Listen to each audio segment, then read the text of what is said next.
Queridos, quem estava em Veracruz quarta, lamento muito dizer para vocês que eu vou repetir. A gente nunca repete, na realidade, sempre alguma coisa diferente, né? Mas eu até tenho uma outra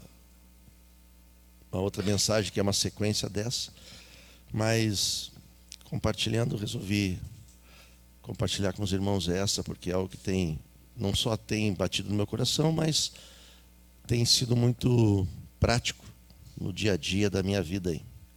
Então, eu quero, o título, se eu fosse colocar, eu coloquei, é Os Últimos Dias. As características desses últimos dias. Vamos abrir lá no livro de Apocalipse, capítulo 22, um capítulo depois daquele que a gente lê hoje, no início do culto, dos versículos 6 em diante.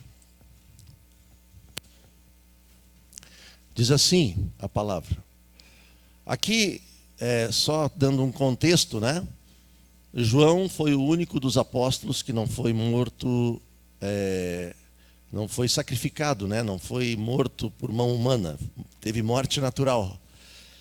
E ele, a gente sabe da história, ele ficou preso na ilha de Patmos, e lá Deus se manifestou de uma forma poderosa, para que ele escrevesse esse livro, né, da revelação, que significa Apocalipse. É um livro profético de como vai ser, como será a nossa vida com Ele na eternidade. E ele está dizendo algo bem interessante aqui.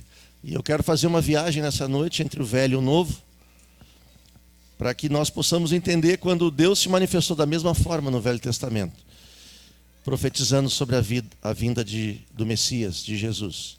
E como era o povo naquela época. E como é o povo hoje. Para a gente fazer algumas singularidades, para nós entendermos que os dias estão próximos realmente. Mas diz assim, Apocalipse 22, versículo 6, disse-me ainda, estas palavras são fiéis e verdadeiras. Ele já começa assim, né? Dizendo o que ele está dizendo aqui, que ele está escrevendo que as palavras são fiéis e verdadeiras. O Senhor, com letra maiúscula, Jesus, né? O Deus dos espíritos dos profetas, enviou o seu anjo para mostrar aos seus servos as coisas que em breve devem acontecer. Quando é que deve acontecer, irmãos? Quantos anos faz isso, que foi escrito isso? Por baixo, sim, ou mais ou menos? 2000 e poucos anos. Amém? Então essa a brevidade do Senhor, esse breve do Senhor, a gente não sabe delimitar em tempo como nós, assim, que é uma hora, um dia, um mês ou um ano. É o tempo dele. Amém? Como diz a palavra lá, como salmista, um dia equivale a 1000 anos como um simples dia. Então ele diz assim, em breve devem acontecer. Eis que venho sem demora. Bem-aventurado aquele que guarda as palavras da profecia deste livro. Eu, João, sou quem ouviu e viu estas coisas.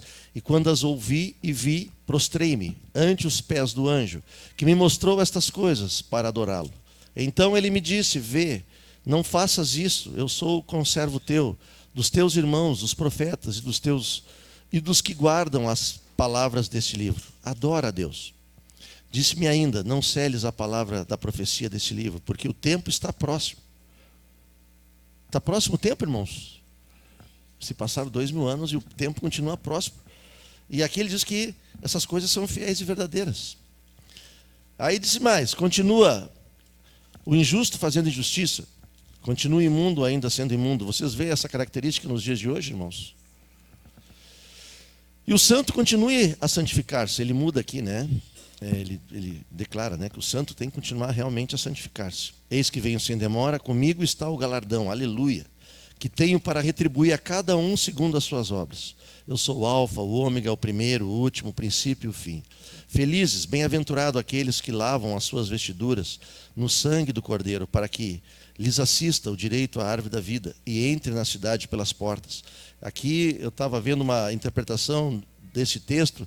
Ele não está querendo aqui que tu seja santo, santo, santo. Ele diz assim, que mesmo que tu não seja, a possibilidade de tu não ser muito grande, tu tem uma opção de lavar as tuas vestes, as tuas vestiduras no sangue do Cordeiro. Então não Deus não está dizendo que só aqueles que flutuam no Espírito que vão ser salvos. Ele diz assim, aqueles que lavam as suas vestiduras no sangue do Cordeiro. Amém, irmãos? Isso significa arrependimento. Para que eles assistam direito à árvore da vida e entrem na cidade pelas portas. E aí ele dá uma triste realidade, que fora dessa realidade aqui, dessa vida maravilhosa, vão ficar os cães, os feiticeiros, impuros, assassinos, idólatras, e todo aquele que ama e pratica mentira. Eu, Jesus, enviei o meu anjo para vos testificar essas coisas às igrejas. Eu sou a raiz e a geração de Davi, a brilhante estrela da manhã. O Espírito e a noiva dizem, venha. Amém, irmãos? Vamos dizer junto então, o Espírito e a noiva dizem, aquele que ouve diga, aquele que tem sede, venha, e quem quiser receba de graça a água da vida. Amém? Então, aqui ele está dizendo para os dias de hoje, ele está profetizando algo que está para acontecer para nós nos dias de hoje. E eu estou trazendo porque a palavra ela é real e verdadeira. Então, para trazer para o real e verdadeiro, eu peguei a sombra, que é o Velho Testamento. E eu quero fazer um comparativo para vocês, né, a palavra profética que existia e como era a igreja do Senhor, o povo de Israel, naquela época de Malaquias. Malaquias significa mensageiro. Então, se existe uma palavra de revelação, existe o mensageiro no Velho Testamento, que trouxe para o povo de Israel, naquela época, uma palavra profética, que o povo tinha que se arrepender, lavar suas vestiduras no sangue do Cordeiro, para que lhes fosse assistido o direito de realmente reconhecer o Messias quando ele voltasse. Porque é capaz de Jesus voltar, irmãos, e nós nem imaginar que ele está voltando, e continuarmos a nossa vida normal. E eu quero fazer um comparativo de como era o povo naquela época. Qual é a grande dificuldade daquela época, eram na realidade três, né? O que acontecia. E o que acontece hoje, para que nós possamos lavar as nossas vestiduras no sangue do Cordeiro, se assim for o caso. Amém? O Senhor tem tratado isso porque Ele tem tratado a minha vida nesse aspecto. E tem me alertado para mim lavar as minhas vestiduras no sangue do Cordeiro. E só lembrando que Malaquias, quando trouxe essa palavra, levou 430 anos para que ela se cumprisse. A vinda do Messias, a vinda de Jesus. Foi desse vácuo que existiu, de 430 anos, que essa palavra ficou lá, na profecia, até virar uma realidade. Nós já estamos há mais de 2000 anos. Isso a gente não precisa ser muito inteligente para entender que os dias estão mais próximos do que a gente possa imaginar. Amém, irmãos? Mais próximos. Mas vamos lá. O que é que acontecia com a igreja do Velho Testamento? Povo de Israel, que a gente sabe que foram divididos em 12 tribos, né? E Salomão unificou no mesmo reino. A gente sabe que todo o Velho Testamento, Deus trata de forma muito forte a igreja em cima de um problema só, que é a idolatria. O povo, ele precisava ver Deus como uma forma crescente, assim, uma forma tocável, apalpável. Aconteceu isso com o tabernáculo. Deus se manifestava, vinha a nuvem, se movia o tabernáculo. Depois, através de Davi, teve uma tenda, mas depois Salomão fez um grande local lá de adoração, né? Um grande tabernáculo, o templo de adoração. E a gente sabe que por misericórdia, por o povo ser idólatra, né, veio vários povos e destruiu o templo. Porque ali não habitava Deus, porque Deus habita, Ele não compartilha do mesmo lugar aonde compartilha outros deuses. Amém, irmãos? E a gente vai viajar aqui. E aqui, nesses últimos dias aqui do Velho Testamento, Deus pega um homem chamado Malaquias, conhecido como mensageiro. E aí ele diz assim, ele começa Malaquias diz assim, sentença pronunciada pelo Senhor contra Israel, por intermédio de Malaquias. Eu vos tenho amado, diz o Senhor, versículo 2. E mais vós dizeis, em que nós temos amado? Não foi Esaú, irmão de Jacó? Disse o Senhor, todavia amei a Jacó. Porém, aborreci a Esaú e fiz dos seus montes assolação, e assim por diante. E aí ele traz todo um início, dizendo que ele ama. Mas ele está trazendo uma palavra de exortação.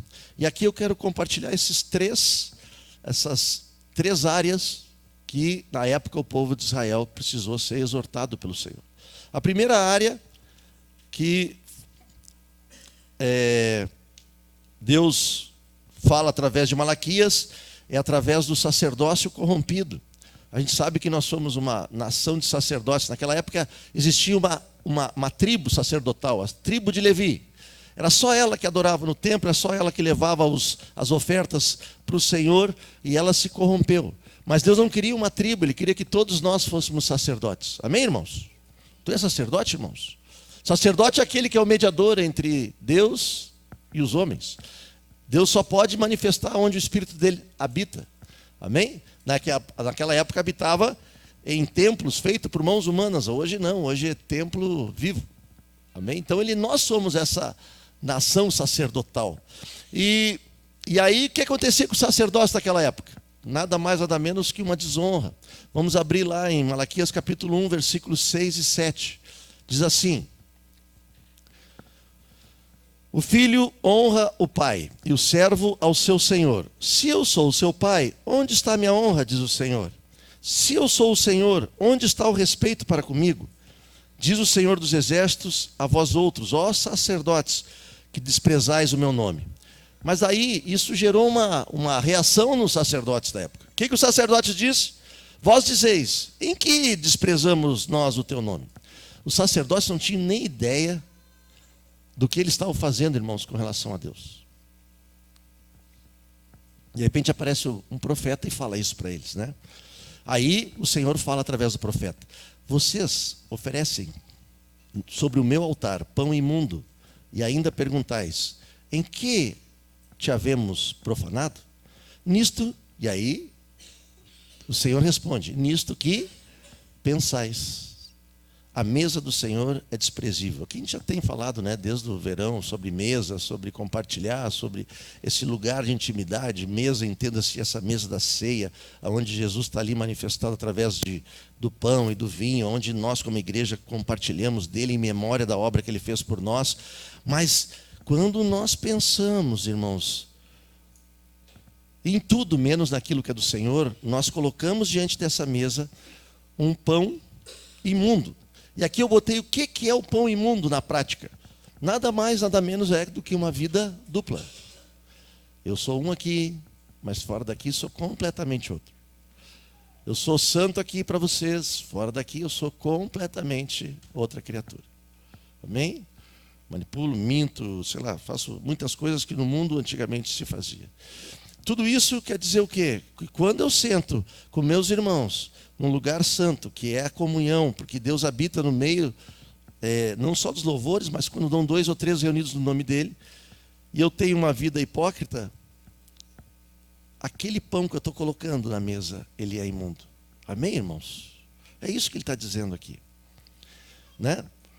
E aí ele diz assim, mas que pão imundo é isso? Da onde é? Como é que isso funciona na prática? É nisto que pensais. Quando nós pensamos em muitas coisas, menos daquilo que o Senhor quer que nós pensamos, e a gente só vai pensar aquilo que nós investimos nos nossos olhos, irmãos. Não é verdade? Se nós olhamos muito o Instagram, o que a nossa mente vai estar cheia? De Instagram. Não é verdade? Se a minha mente está muito cheia de futebol, sei a escalação de todos os times, agora tem e eu quero dizer com muita liberdade que eu não entrei até hoje em nenhum deles. Nem posso, nem quero e nem vou. Hoje tem coisa de aposta, né? 1 pila, 2 pila, 3 pila. Se eu fico nessa expectativa de quando vai ser o jogo daquele que eu ganho, quanto eu botei, quanto eu tirei, vou ganhar, vou botar. Nisto que pensais. A minha cabeça vai estar cheia de... né? E hoje eu tenho aqui, irmãos, eu tenho a Bíblia aqui, eu tenho tudo aqui. Eu posso dizer até como é que estão as notícias atuais. Eleição, jogo, resultado, tempo, temperatura. Só botar aqui. Sai tudo. Mas eu tenho que entender que isso está entrando na minha mente, porque se os olhos forem bons, todo o meu corpo é luminoso. Mas se meus olhos forem maus, quem vai ser mau? Tudo que eu sou. Amém? Isso acontecia. E aí, a gente sabe que em Romanos fala que a gente tem que renovar nossa mente, né? E experimentar qual seja a boa, perfeita e agradável vontade do Senhor, através do nosso culto racional. a nossa razão. E como muitas vezes é difícil isso. Mas, por que nós não conseguimos isso? Vamos abrir Isaías capítulo 1, versículo 2 e 3.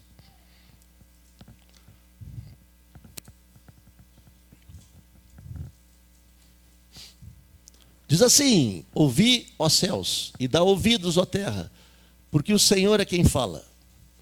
Criei filhos e os engrandeci, mas eles estão revoltados contra mim. Versículo 3. Olha que interessante, isso eu compartilhei lá em Veracruz na quarta. Na quarta eu me lembrei desse texto.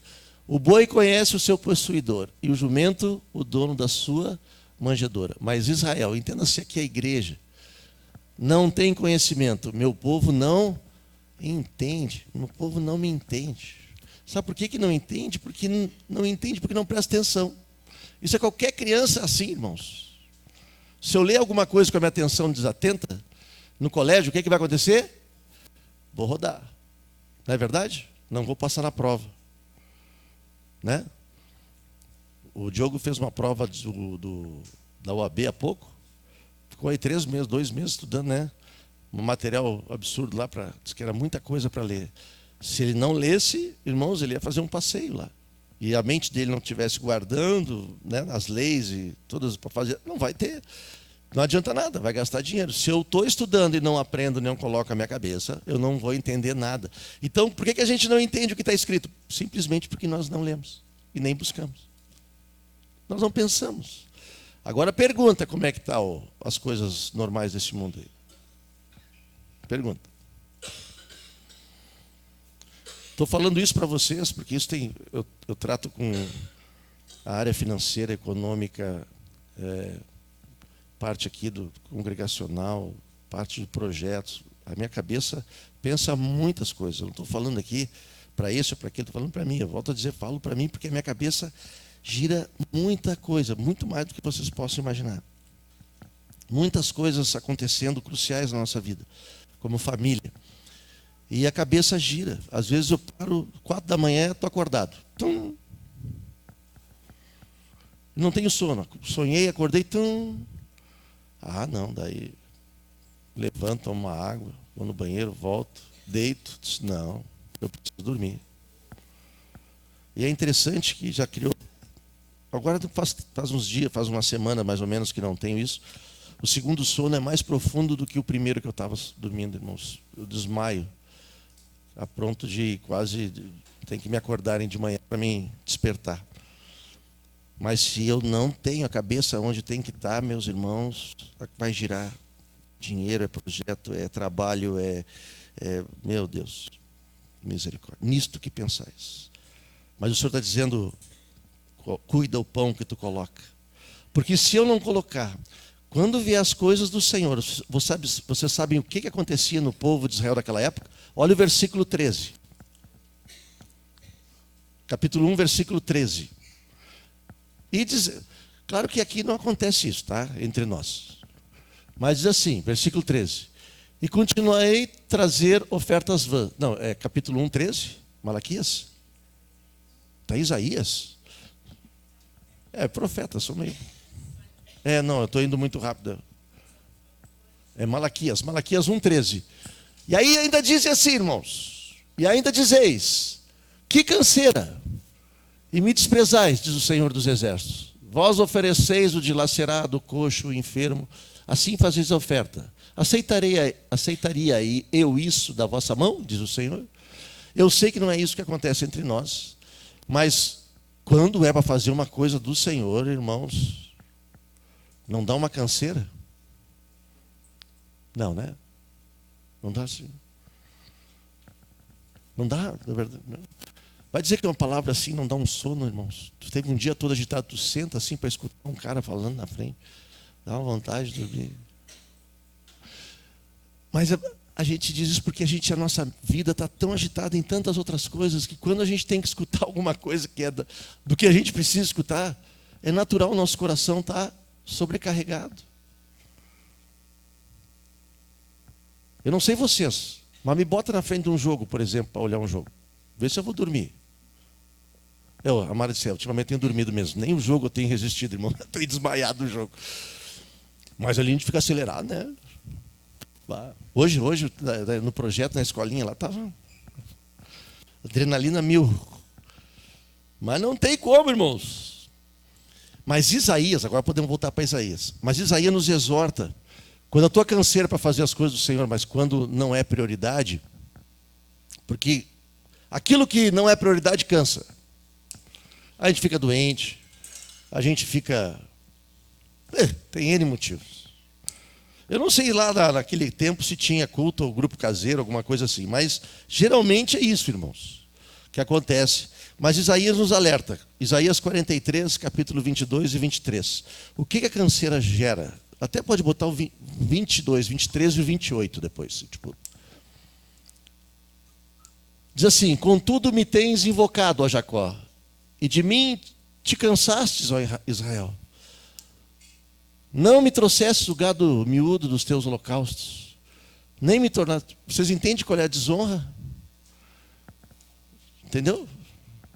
Eu digo que oferta a minha vida do Senhor, eu canto, né? E levanto as mãos e ministro, mas eu só trago o que me sobra, só o resto.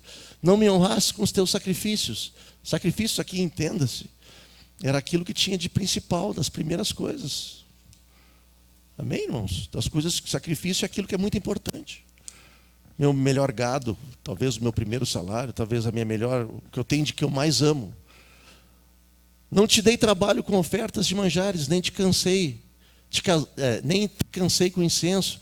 Aqui cansei com incenso é o seguinte, o incenso significa oração. Quanto tempo a gente tem orado? Nós temos aí debatido, eu e a Mara, temos escutado algumas lives de um irmão amado lá, que o irmão disse que estava com um problema na família um tempo, ficou um ano. Qual era o dia que ele fazia? No final de semana, ele passava das 6 horas em diante, né? Das 6 horas da tarde. Aí ficava horas orando em línguas. Orando em línguas, passou um ano. Com a família, orando em línguas. Ele e a esposa, orando com a família, orando em línguas, fazia assim, orando em línguas. E Deus foi tremendo, porque estava feia a pegada lá. Esse irmão, eu creio que cansou o Senhor com incenso. Mas quanto tempo tu dá aí um tempinho para orar, irmãos? Quanto tempo a gente cansa do Senhor aí orando? Né? Quando a gente tem tempo que para assim para orar? Eu estou falando isso porque eu tenho sido desafiado, o Senhor tem me desafiado. Lá em casa, por exemplo, nós temos orado por nós, temos orado pelos filhos, pelos netos, mas a Mara tem algumas enfermidades e a gente tem orado para ser curado. Seja gripe, seja tosse, seja problema no braço que ela tem como é que é o nome? Carpo, não sei o quê. Túlio do carpo. Mas se eu não cansar o Senhor, Ele não vai fazer, irmãos. Meu problema não é fé, o problema é oração mesmo. Aí quando estiver morrendo, vou fazer o quê? Vou fazer um jejum de 1 semana só de água? Adianta? A gente tudo vira uma canseira, porque muitas coisas elas tomam prioridade. Mas aí, bota no 28. Pelo que profanei os príncipes do santuário, entreguei a destruição Israel ao pobre. Aqui está a consequência dos cansados, para os cansados e sobrecarregados que não levam ao Senhor a nossa carga. Jacó, ele entrega Jacó à destruição, Israel ao opróbrio. Às vezes nada dá certo na vida da gente, irmãos. Está sempre emperrado, a gente está sempre correndo atrás da máquina. A gente não consegue ter alegria, não consegue, está sempre uma coisa, né? Está sempre atrás de coisas que a gente acha que vai nos deixar felizes. Parece que nunca acontece. Por quê? Porque a gente é isso aí mesmo, né? Não estou dizendo a gente, não estou dizendo, volto a dizer, tá? Essa palavra o Senhor diz. Mas como é que a gente tem que ser? Como é que é o meu alvo? O que eu tenho que buscar? Atos 2, 43 e 44.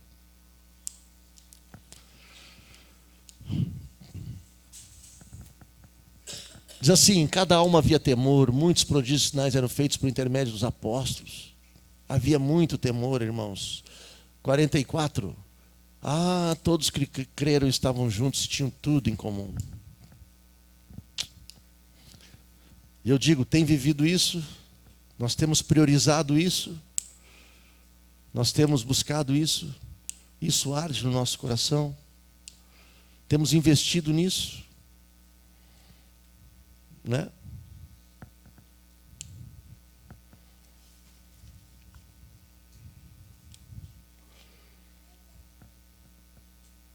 Aleluia. Segunda quebra de aliança. Primeiro, então, a gente sabe que é esse sacerdócio corrompido, essa falta, essa desonra ao Senhor.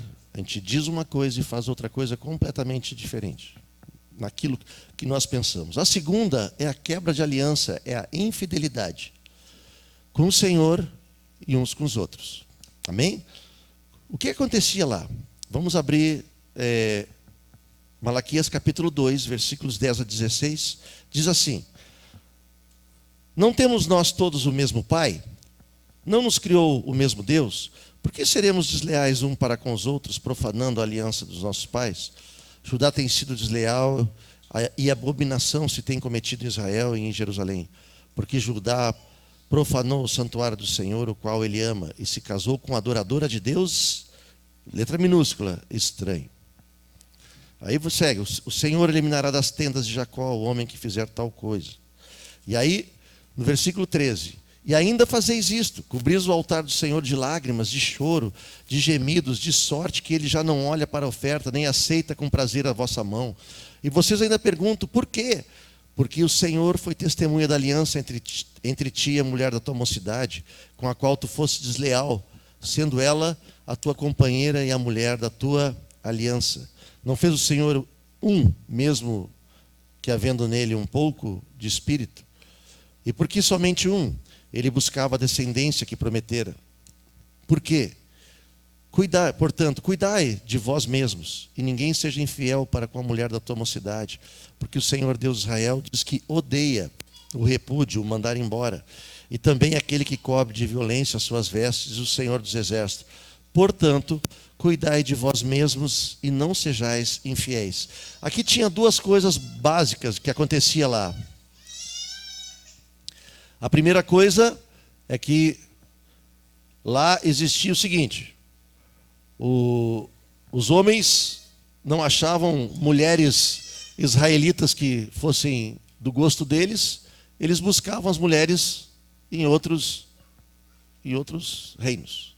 Seria mais ou menos hoje assim, irmão. Tem um irmão que está orando para uma irmã. Daí não apareceu nenhuma irmã. Ou uma vice-versa também. Uma irmã que quer muito casar.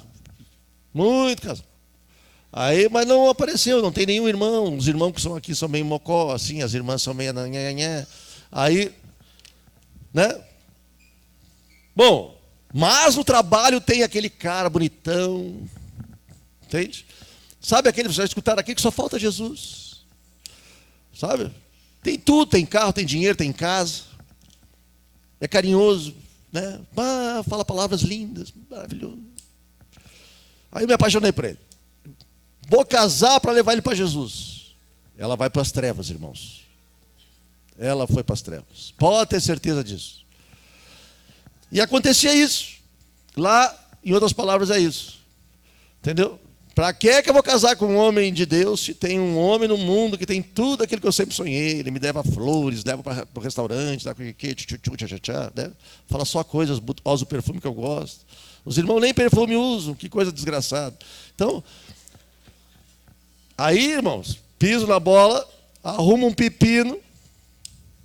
Aí o que acontece com a irmãzinha querida que casou e tal? O cara conseguiu o que queria, com perdão, dá um pontapé naquele lugar fofo e manda embora. Aí a mulher... Aí o que acontece? Acontece a segunda parte aqui. Porque quando tu começa errado, vai tudo errado. Aí, irmãos... eu amava o Senhor, mas casei no mundo. Agora eu posso casar com outro. Vai aparecer alguém da igreja, ainda quer casar com um cara da igreja ainda. Agora chega, não quero mais aquela treva, agora só quero um homem santo. Casa de novo. Como se Deus rasgasse as alianças, as decisões que a gente faz com Ele, assim de uma forma trivial. Assim Deus colocou. E aqui fala que Deus, e aqui eu quero trazer não só para o casamento, mas essa deslealdade, essa infidelidade, é uma característica de todo ser humano, irmãos. Não sou mais fiel as alianças que eu faço, seja com a mulher da minha mocidade, seja com meus filhos, seja com meus irmãos, porque se eu sou infiel com ela, sou infiel com vocês, com certeza, a chance é zero de eu ser fiel com o Senhor. Amém? O diabo já tomou conta direto, já estou mais nas trevas do que na luz. Ah, mas é mulher, né? E aqui eu botei, assim, ó, um exemplo, me veio essa semana, que eu botei aqui, eu estava lendo, a leitura me veio de manhã, um dia nós estávamos ali na sacada, o exemplo de Ruth e Boaz. Ah, é lindo esse exemplo. Quem conhece a história de Ruth? Ah, irmãos, é lindo demais esse negócio aqui. E ela era uma moabita. Sabia que a Ruth era moabita? Moabita, né? Da terra de Moab. Por quê? Porque Noemi e o seu lindo marido, que o nome é complicado, aí tem que abrir lá para saber, o Abimeneb, é o nome desse aí. Ele casou, tinha 2 filhos, saíram de Israel e foram habitar na terra de Moab. Mas eles não eram assim, não se desviaram. Eles eram firmes no Senhor. Aí aconteceu que os 2 casaram, os 2 filhos casaram. Mas a Noemi veio a perder o marido. Pum, ficou viúva. E não bastasse a desgraça da viuvez, os 2 filhos morreram também. Aí ela chegou para as noras: olha, já sou mulher velha, não adianta, não vou casar mais para que tenham filhos e vocês casem com meus filhos, né? Então, vocês estão liberadas. Vão buscar um marido para vocês, né? Porque realmente o propósito da mulher para o povo judeu, para o povo de Israel, realmente é casar e ter muitos filhos. E elas podiam fazer isso porque eram viúvas. O que fez uma? As 2, né? Não, vou ficar contigo até onde tu for, eu vou. Se tu sentar, eu sento. Se tu levantar, eu levanto. Se tu caminhar, eu caminho. Assim, eu estou contigo onde tu estiver. Né? Daí disse: não façam isso. Não façam isso, porque vocês são novas. Aí repetiu a história dela. Uma realmente entendeu, pum, foi embora. Mas a Ruth se grudou nela. Se grudou e foi. E voltaram para a terra de Israel. Lá para a terra onde a família do marido da Noemi tinha posses. Mas lá a mulher não tem autoridade nenhuma se o marido não for vivo. Aí o que ela foi fazer? Ela ia na colheita pegar o resto que sobrava da colheita para levar para comer. Mas numa dessas, resumindo a história, Deus abriu um jeito, uma porta ali, e apareceu Boaz. E ali ela fez um negócio muito legal, né? De dormir nos pés, tapou os pés de Boaz, dormiu nos pés, né? Esperou e tal. Aí levantou e viu ela ali, e aí fez todo um voto, fez toda uma declaração para. Ainda abriu assim para. Na época tinha voto, né? Para que se alguém quisesse comprar as terras do marido e ter direito a ela também, e ninguém quis, e Boaz casou com Ruth, uma mulher que foi fiel ao Senhor. E aí diz assim, diz a Ruth, tudo isso estou dizendo porque a Ruth disse para o Boaz: eu creio no Deus dos deuses, o único Deus poderoso, o Deus que é acima de tudo, né? O mesmo Deus que tu, né? Ela declarou quem era o Deus dela, e não bastou só declarar, ela realmente foi fiel a esse Deus durante toda a sua vida de viuvez. E a Noemi, então, perdeu o marido e os 2 filhos. Ela permaneceu firme com a sua sogra. Qual é a mulher, a nora, que vai se grudar na sogra a vida toda? Só a Kelly.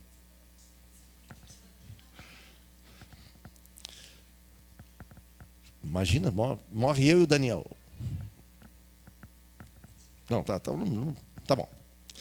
Mas mostra a fidelidade, irmãos. Aqui quer dizer, a fidelidade tem um preço. Tem um preço, né? Aqui eu tenho várias irmãs, eu conheço irmãs aqui preciosas, que pagam um preço de viverem sozinhas anos e anos, contra tudo e contra todos, contra um sistema que, né, com todas as condições para ser fiel ao Senhor. que vai gerar isso? Vida. Amém? Agora, quando nós somos, né? Quando nós somos infiéis, Malaquias 2,12 dá esse veredicto muito claro. O que ele diz aqui no 2,12? O Senhor eliminará das tendas de Jacó o homem que fizer tal, seja quem for. Amém? Seja quem for. E o que apresenta ofertas ao Senhor dos Exércitos. Amém? Então essa infidelidade acontecia naquela época. Não é o que acontece hoje, vamos digamos assim, né? Tomara que não. Terceira, tudo isso para compartilhar que são três coisas que aconteciam na época que antecedeu a vinda de Jesus em forma de carne. 430, 450 anos. Agora se passou 2000 anos. E existe, quando tu for ler lá em Apocalipse, existe essas mesmas coisas no povo. Amém? Por isso que ele já dá consequência. Fora vão ficar tal, tal, tal, tal. Mas bem-aventurados são os que se lavarem as suas vestiduras no sangue do Cordeiro. Amém? A terceira coisa que eu coloquei aqui, que não sou eu que coloquei, mas está escrito, é a quebra do senhorio, o fim do senhorio. O fim do senhorio nada mais é do que a idolatria. Amém? É a vida independente. Se a primeira é trazer o pão imundo, naquilo que nós pensamos, a segunda é a infidelidade com relação ao nosso compromisso com o Senhor, a terceira é o fim do senhorio, é a idolatria, que é o grande câncer, irmãos, que havia no povo de Israel e é o grande câncer que existe na vida da igreja hoje. A gente, não, mas não temos, né? A gente senta o pau nos católicos. Que eles adoram o santo, que adoram isso, adoram aquilo, né? Damos-lhe pau, imagens, esculturas. Mas e os outros ídolos que têm ocultos que a gente não sabe quais são? E qual é a prova que existe, maior prova que existiu lá, e Deus falou com Malaquias? Ele mostra aqui para nós. Como é que se manifesta essa idolatria? Né? Ele começa no versículo 6, do capítulo 3. Vamos ler lá, vamos viajar nisso aí.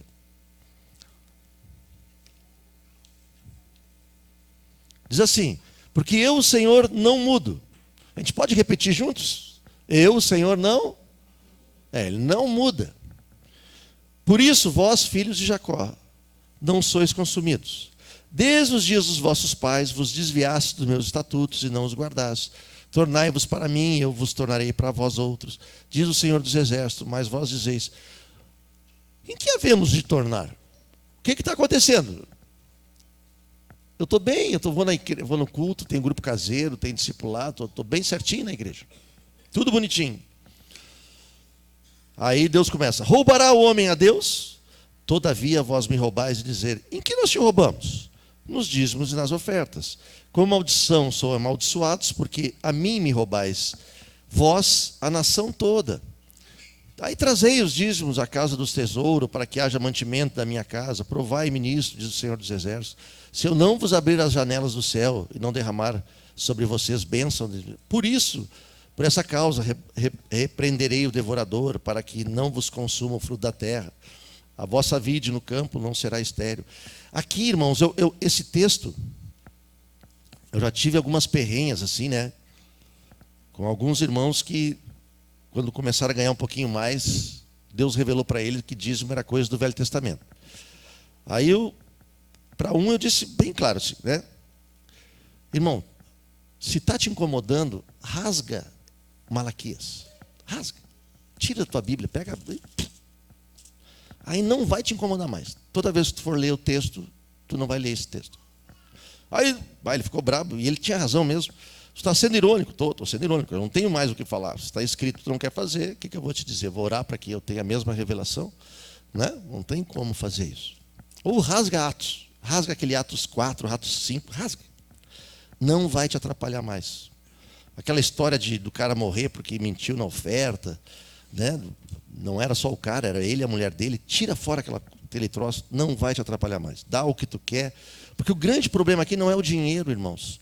É a idolatria, é a independência, é a decisão que eu tenho de fazer aquilo que Deus bota para mim. E aqui não está falando de dinheiro, aqui está falando de comida. Aqui ele está fazendo, por que Deus está clamando para o povo? Traz. Qual eram os dízimos lá? Não era moeda, era comida.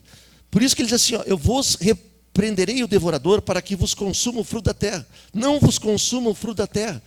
Porque se não fizesse isso, era capaz de dar seca. Era capaz de tu semear e a tua semente não dá. A tua comida tu não tem para comer.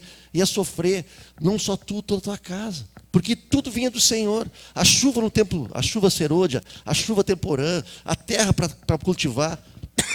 Deus não só dava maná no deserto, mas ele... Você sabe que a terra de Israel é uma terra extremamente árida, mas é a área mais produtiva e das melhores qualidades de grãos que existe na face da terra. Como é que pode isso, irmãos? Porque os judeus são inteligentes, são cientistas, são... Ou tu acha que não tem chinês inteligente, não tem indiano inteligente, americano inteligente?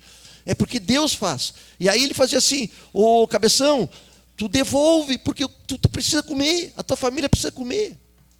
Não, eu vou te ferir. Não é uma questão financeira. Mas se tu pegar isso aí para ti e te agarrar,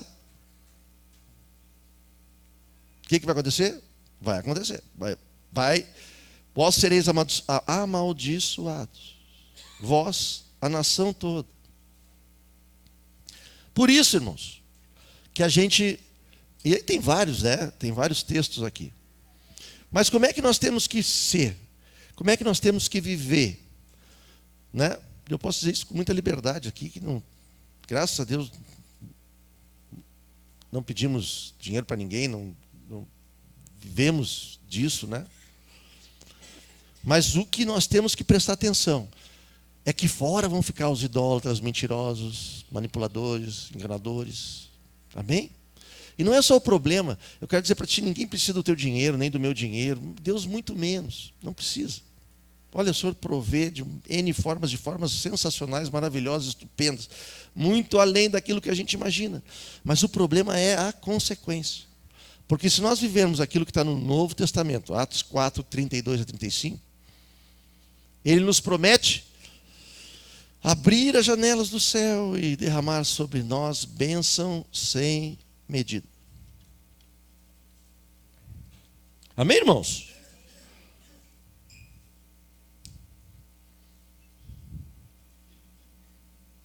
Vocês imaginam eu vou chegar aqui com um carro novo. Eu e a Mara. E aqui, ó, eu digo, se tu tem condições de comprar, compra, porque é bom carro novo, irmãos. Dura mais, dá menos manutenção, tem todas as condições. Não há problema nenhum. Comprei uma casa.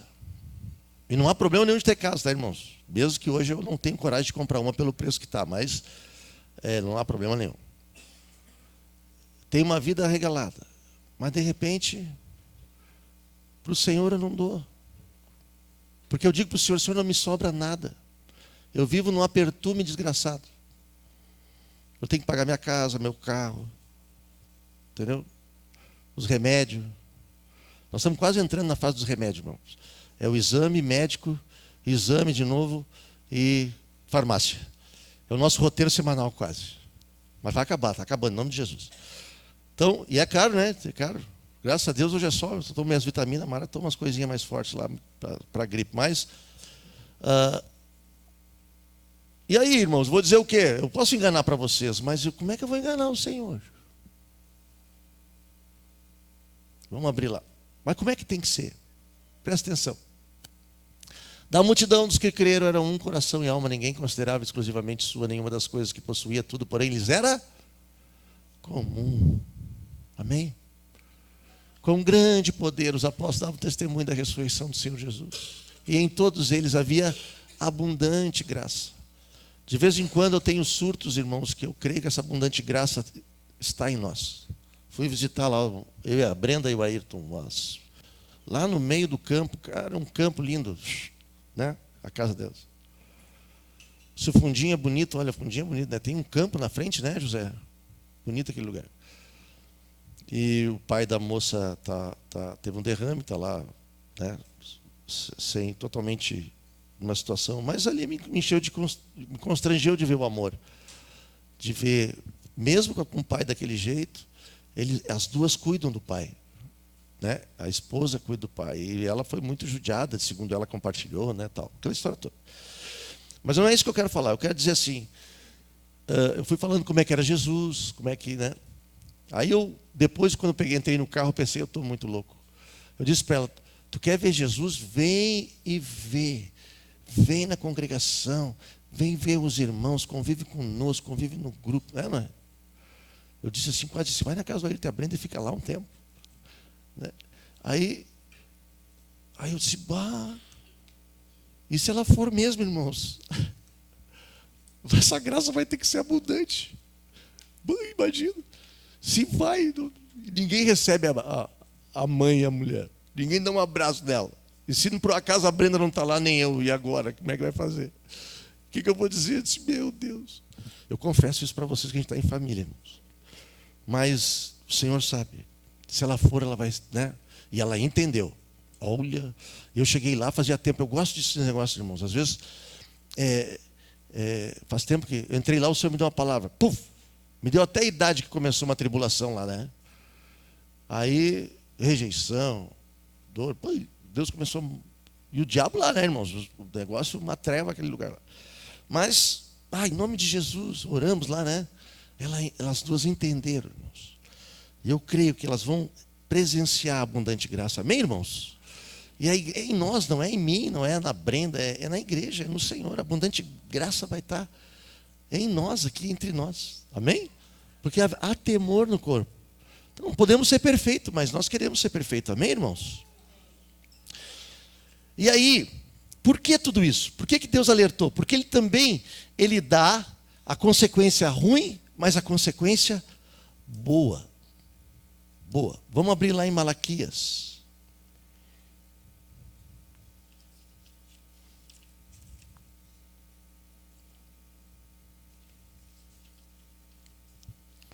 Porque ele diz o que ele vai fazer se a igreja, se o povo de Israel se converter realmente dos maus caminhos.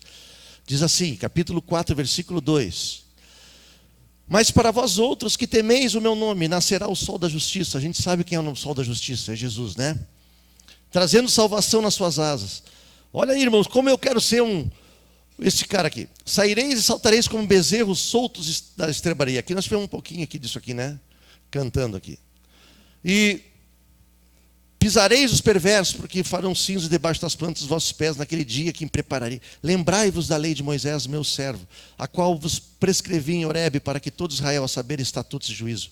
Eis que vos enviarei o profeta Elias. A gente sabe que Elias não é o profeta, é o espírito de Elias que antecipava a vinda de Jesus. Amém, irmãos? Né? João Batista havia assim, antecipava a vida de Jesus. Quem é o Elias de hoje que antecipa a vinda de Jesus? Olha para o lado aí. Olha que bonitão ele é, né? Ou ela é. É ele, meu irmão, vocês mesmo. É tu mesmo. É esse espírito aí. Sabe o que ele vai fazer? Antes que venha o grande e terrível dia do Senhor, porque quando ele vier não vai ter segunda chamada. Vai aqueles que estão, aqueles que não estão não tem mais chance. Entendeu? Eu botaria aqui, eu não posso botar, né? Lá no Apocalipse, fora vão ficar os boca aberta, os sonolentos, né? Os tontos, sei lá, os devagar. Não. Ele deu a lista aqui. Mas, por quê? Ele vai converter o coração dos pais aos filhos e o coração dos filhos a seus pais, para que eu não venha e fira a terra com maldição. Isso aqui me pegou, irmãos. A conclusão hoje, eu quero... Por que eu comecei a lavar minhas vestes no sangue do Cordeiro e quero fazer isso? Eu e a Mara temos orado pelos nossos filhos, nora, genro, netos principalmente. Porque tudo que eu fizer, bota ali, vamos pegar de trás para frente. Como é que a terra vai ser ferida com maldição? Quando? E os filhos aos pais, o coração dos pais e os filhos não forem ligados. A maldição, qual é a maldição que vai vir no coração dos pais para os filhos? É as três coisas que existiam antes. Vocês estão entendendo? Se eu não me arrepender, qual é a maldição que vai ferir a terra? Principalmente aonde? Qual é o propósito de Deus? Qual o propósito de Deus? Então eu digo para ti, principalmente pai, vô como eu, o que eu fizer, o erro que eu tiver, não é só a minha consequência que vai ter. Ele vai descer sobre os meus filhos, sobre os meus netos, sobre os meus bisnetos. E vai vir. Essa é a maldição que fere a terra. É simples, o diabo sempre vai fazer o contrário daquilo que Deus quer. Se Deus quer converter o coração dos pais aos filhos, dos filhos aos pais, o que o diabo vai fazer? Qual é que vai ser a maior maldição na terra? É os filhos vivendo a consequência maligna que os pais tiveram. Os netos vivendo a consequência maligna que os pais, os avós, os bisavós tiveram. A gente fica transtornado. Ah, mas eu errei aqui, eu errei. Eu estou falando isso porque eu e a Mara, se vocês for perguntar, a gente principalmente a Mara é mais, firme nisso, mas eu também concordo. Deus foi muito misericordioso conosco, com nossos filhos. E é muito mais com os nossos netos. Nos deu nora e genro no Senhor. Mas não foi por uma... Quanta coisa nós poderíamos e deveríamos, se nós tivéssemos a oportunidade de mudar, e não temos. Hoje, oramos. E a gente tem que lavar nossas vestes, nossas vestiduras. Mas é burrice eu cometer os mesmos erros. Porque eu vou ferir a terra. E sabe por que eu não faço? Por causa da dureza do meu coração. Amém, irmãos? Por causa disso. Aí depois acontece, quando Jesus voltar, imagina a minha neta, os meus netos terem as mesmas manias. Às vezes os irmãos lá em Caxias querem me elogiar. Eu acho que eles querem me elogiar. Eu já fico todo preocupado já. Aí diz que o Davi vai no culto, aí o irmão diz assim, eu te vejo naquele menino. Eu disse, eu acho que ele está me elogiando, irmãos, mas meu coração se aperta. Tomara que seja que ele veja o pai dele, a mãe dele, assim, lado bom, assim porque a gente sabe o quanto a gente errou e deixamos de fazer coisas que nós deveríamos ter feito com o nosso filho, nossa filha, com os nossos netos, que hoje a gente ora. Hoje, claro, eles já são grandes, saíram, deixaram o pai e mãe, mas presta atenção nisso, irmãos.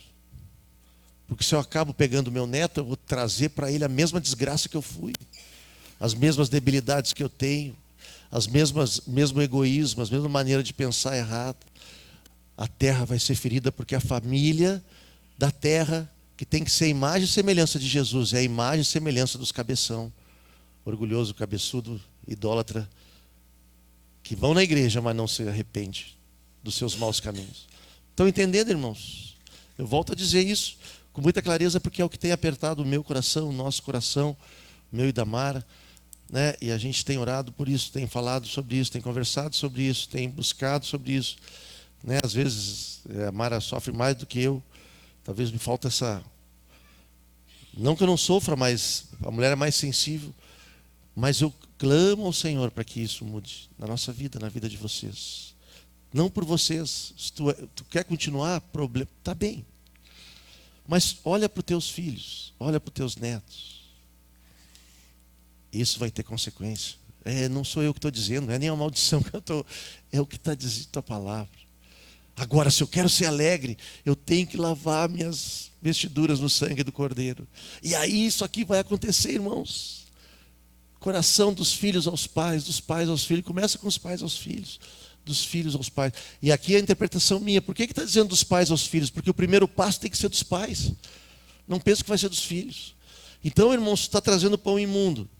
Se na realidade tu está sendo infiel ao Senhor, na realidade tu tem um outro Deus que, sei lá, se para ti as coisas do Senhor não é prioridade, se cansa. Amém? A gente precisa, nisto que nós pensamos, mudar nosso pensamento, renovar a nossa mente. E o restante que nós formos fazer não é pecado, mas tudo que tu fizer, seja em palavra, seja em ação. Colossenses 3,16. Fazei tudo para que o Senhor seja glorificado em ti e através de ti. Amém? Tu vai errar? Vai. Mas o sangue do Cordeiro vai nos lavar. Hoje eu estava botando os fardamentos lá, que nós tivemos jogo na sacola, separando para levar para a lavanderia. Eu me lembrei disso que eu ia ministrar. Nunca vai faltar água para lavar esses uniformes fedorentos. Então imagina tu, fedorento, às vezes sujo. Nunca vai te faltar sangue para lavar a tua vestidura da tua roupa. Mas tu vai ter que levar, tu vai ter que lavar. Não é alguém vai lavar para ti, é eu que vou ter que lavar. Amém, irmãos? O fardamento lá, as sacolas não vão sozinha caminhando para a lavanderia. Alguém vai ter que levar. Alguém toma essa atitude. Assim sou eu, assim é a minha vida, assim eu preciso fazer. Amém, irmãos?